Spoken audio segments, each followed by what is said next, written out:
السلام عليكم. في الفيديو ده هنشوف ازاي ونتعلم طريقة مسح الكرة باستخدام التنين الخارق بطريقة عبقرية وذكية. التنين الخارق يعتبر من أقوى وأفضل القوات اللي ممكن ندربها لمسح أي قرية. أهم حاجة ندربه ويكون ونرقيه لأفضل مستوى له.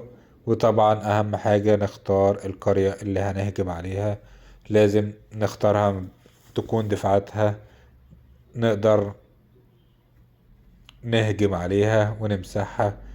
وطبعا الاتجاه اللي هنهجم منه، يعني بالنسبة لدي الدفاع الجوي بتاعها يعتبر ضعيف جدا، يعتبر مفيش دفاع جوي، اتدمر من أول ضربة اهو.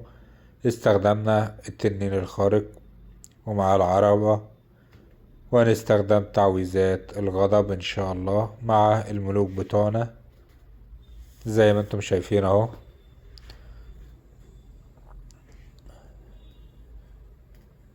هجوم يعتبر اقل من دقيقة كنا ماسحين القرية، يعتبر قرية معقولة برضو، مش قوية قوي ولا ضعيفة قوي، هي متوسطة،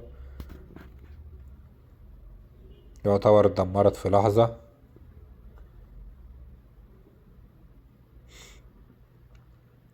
افضل القوات اللي ممكن نهجم بيها من افضل يعتبر هو التنين، وخصوصا لو رقيناه وبقى تنين خارق. الحمد لله يعني قوي جدا ونقدر نهجم بيه، هجومه ناجح جدا. اتمنى تكونوا استفدتوا من الفيديو، وما تنسوش تعملوا لنا لايك واشتراك للقناة وتفعيل زر الجرس دعما لنا، وشكرا لمتابعتنا، والسلام عليكم ورحمة الله وبركاته.